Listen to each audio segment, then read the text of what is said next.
aviators, VRF Simmer here, and welcome to this Microsoft Flight Simulator 101 video on taxiing the aircraft.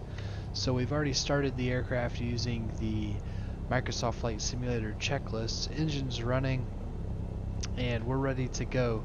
So first thing we need to do after we've gotten the weather information is call air traffic control to get a taxi clearance. So let's do that right now. We'll go to the air traffic control button. You can also press scroll lock on your keyboard, and we will tune to the ground frequency here at Seattle, and we are going to be departing to the east. So let's call and request our taxi. Make sure you have a pen and pencil ready.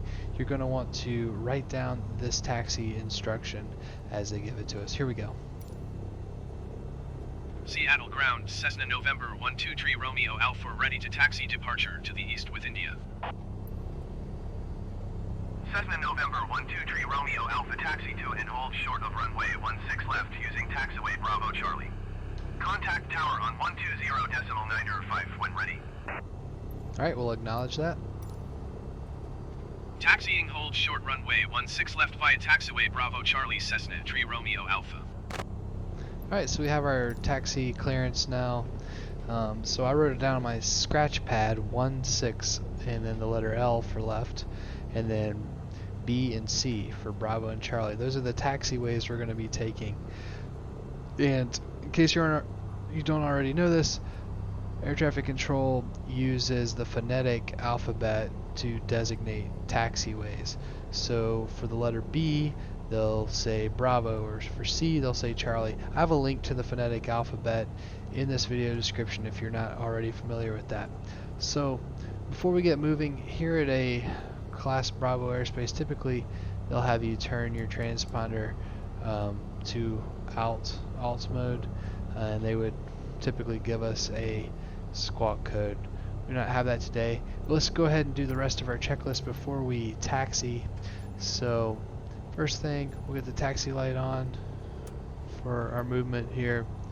We aren't going to need a landing light till we're taking off, or the strobe light.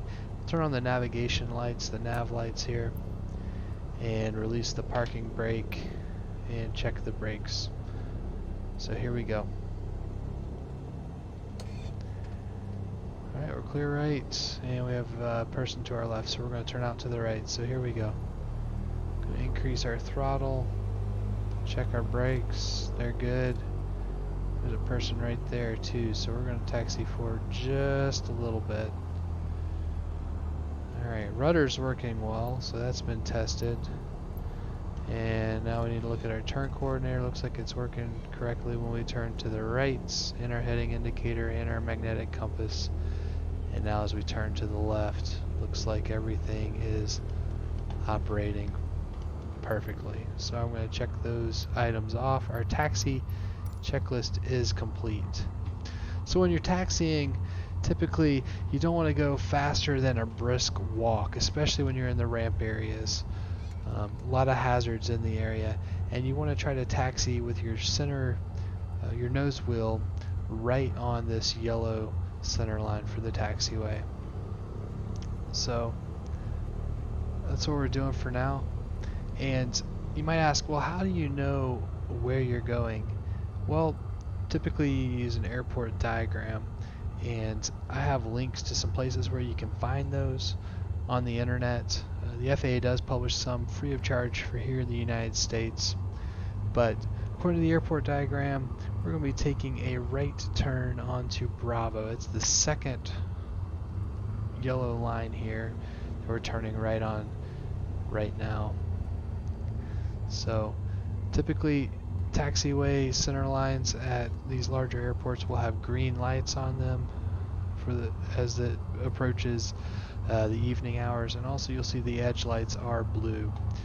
You can also see as you approach our runway, there will be red signs with the runway numbers written in white, and also on the pavement with 2 solid yellow lines and 2 dashed yellow lines behind. Do not ever cross those 2 solid yellow lines. I'm going to taxi over here just so you can see these here. You do not ever want to cross the solid yellow lines without an air traffic control clearance. And also when you clear a runway, you want to get on the other side of the solid yellow lines. Typically, another thing with taxiway markings, you can see the taxiway you're on has the designator in yellow lettering with a black background. If it's black lettering with a yellow background, that's the taxiway you'd be turning onto there. So you can see it said if you turn left, you'd be on November. Alright, we're on Bravo. We're getting close to our left turn on Charlie up here. One other thing I do want to point out to you, the runway designations do correspond to the direction the runway faces. And so runway 16 left, which we're taxiing to, if you put a 0 at the end of 16, that's 160. So that would correspond to the heading on the compass. Typically I'll put the heading bug on that runway heading before I start taxiing to make sure we're going in the right direction. So you can see the runway would be going back toward our tail, and that is the direction it would be on the compass, a heading of approximately 160. So we're at the end of the runway now. We're going to pull into this run-up box so we can do some quick run-up checks, and we're going to use the built-in checklist here in Microsoft Flight Simulator to accomplish that. So we'll point our nose into the wind and set our parking brake, and we'll do our run-up checks now. The fuel quantity indicators, they're good, indicating close to full. The mixture, full rich. Fuel selector, both. Autopilot, engage. And we want to move the controls against the autopilot. Okay, good. It's disconnected now. Autopilot's off. Throttle set to 1800 RPMs. So get that set. And magnetos, we want to check. So right now it's in both. We were looking for 150 RPM max decrease as we switch to the left and right magnetos. So we'll switch to the left, and looks like we're within the tolerance. Back to both, and then to right, left and both, and everything looked good. So within tolerance, there was less than a 50 RPM difference between the magnetos. The vacuum gauge here is good. Oil pressure is checked, and oil temperature is also checked right over here. Ammeter checked, and annunciator panel clear.